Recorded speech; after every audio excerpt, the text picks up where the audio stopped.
গুচ্ছর জন্য আসলে সাবজেক্টের ব্যাপারটা কি দেখো, গুচ্ছতে আমাকে ফিজিক্স কেমিস্ট্রি ম্যান্ডেটরিলি দাগাইতে হবে 25 মার্ক করে 50 মার্ক, এটা ম্যান্ডেটরি ফর এভরিওয়ান। কিন্তু এইবার আমার আসলো main subject fourth subject issue. তো তোমাদের যাদের মেইন সাবজেক্ট গণিত দাগাইতেই হবে, তোমাদের যাদের মেইন সাবজেক্ট বায়োলজি দাগাইতেই হবে। সো এইখানে মেইনটা তুমি দাগাইলা। এখন দেখো তোমার এবার একটা অপশন দেওয়া হয় এক্স্যাক্টলি লাইক ডিউ, যে যদি তোমার ফোর্থ সাবজেক্ট সেটা হচ্ছে বায়োলজি বা ফোর্থ সাবজেক্ট হলো ম্যাথ, সেটার বদলে তুমি যে কোনো একটা হয় বাংলা দাগাবা না হয় ইংলিশ দাগাবা, হয় বাংলা দাগাবা না হয় ইংলিশ দাগাবা।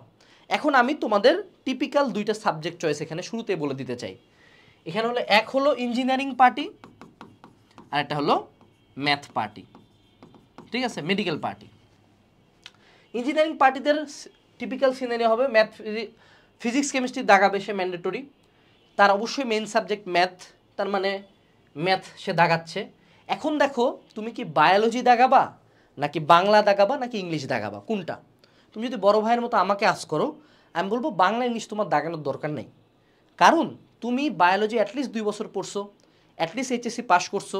তো এইখানে যে 25 মার্কের কোশ্চেন আসবে, তুমি যদি মোটামুটি একটু এফোর্ট দাও, পরীক্ষা কিন্তু লেট আছে, 1 মাস প্লাস টাইম পাবা, একটু যদি মোটামুটি এফোর্ট দাও এই 25-এর মধ্যে মিনিমাম 15 থেকে 18-20 তুলে আসার তোমার ক্ষমতা আছে, যেই কাজটা তুমি আগামী 1 মাসের মধ্যে বাংলা বা ইংলিশে করতে পারবা না। তো সেক্ষেত্রে আমার পার্সোনাল সাজেশন হলো গো ফর বায়োলজি। আর যদি বায়োলজি না চুজ করো তাহলে চুজ করবা হলো ইংলিশ, বাংলার দিকে যাও না।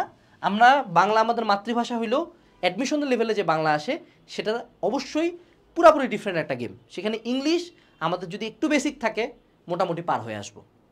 দ্বিতীয় সাবজেক্ট চয়েসটার ক্ষেত্রে আমাদেরকে মনে রাখতে হবে যারা মেডিকেল পার্টি, তো ফিজিক্স কেমিস্ট্রি তো দাগাবই, ম্যাথ আমাদের majority of the time fourth subject, তো বায়োলজি আমি তো দাগাবই, কারণ বায়োলজিতে আমি বায়োলজি আমি দাগাবই, ম্যান্ডেটরি গেল বায়োলজি। এবার হলো আমি কি ম্যাথের বদলে বাংলা ইংলিশ দাগাবো কিনা। এই জায়গায় তুমি যদি পার্সোনালি আমার সাজেশন চাও, যারা মেডিকেলের সাথে শুরু থেকে ভার্সিটি ইউনিট প্রিপারেশন নিছিলা তারা ম্যাথ দাগাও। গুচ্ছর ম্যাথ অবশ্যই ঢাবির ম্যাথের মতো হবে না, এবং ম্যাথ ঢাবি সহ প্রত্যেকেই প্যাটার্ন ফলো করে, ম্যাথে ক্রিয়েটিভ কোশ্চেন খুব কম হয়, ক্রিয়েটিভ কোশ্চেন হয় ফিজিক্সে, ম্যাথ তাকাও। আর যদি তোমার এমন অবস্থা হয় যে বিগত 3-4 মাস তুমি ম্যাথ পড়োই নাই, সেক্ষেত্রে গো ফর ইংলিশ। তোমার মেডিকেলের যে ইংলিশ প্রিপারেশনটা নিছো ওইটুকু দিয়েই ইনাফ, ওইটুকুই আরেকবার পড়ো, নতুন কোনো গাইড, কোনো বই, কোনো বিচিত্রা, কোনো কমপ্লেক্স, কোনো ডাইজেস্ট কিচ্ছু কেনার দরকার নাই। মেডিকেলের জন্য ইংলিশ যা পড়ছো, ধরো কোচিংয়ে শিট পড়ছো, কোনো নোট পড়ছো, more than enough for you. So আরেকটা চয়েস কি, ফিজিক্স কেমিস্ট্রি বায়োলজি ইংলিশ, এটা আরেকটা চয়েস। এখন এখানে একটা বিষয় উল্লেখ্য যে যদি তুমি বায়োলজি না দাগাও, নিঃসন্দেহে তুমি biological subject pharmacy, microbiology, botany, zoology এগুলো কোনোটাই পাবা না। আর যদি তুমি ম্যাথ না দাগাও, সিএসসি, ট্রিপলিস, মেকানিক্যাল, সিভিল, এগুলো একটাও তুমি পাবা না। সো যদি তোমার কোনো সার্টেন ডিপার্টমেন্টে পড়তে ইচ্ছা হয় তাহলে অবশ্যই সাবজেক্ট চয়েসটা একটু সাবধানে। আর যদি মনে হয় যে না আল্লাহ আমাকে পাবলিকে একটা সিট দাও, তাহলে যে সাবজেক্টগুলো তুমি সবচেয়ে ভালো পারবা সেগুলো পড়লে ইনাফ।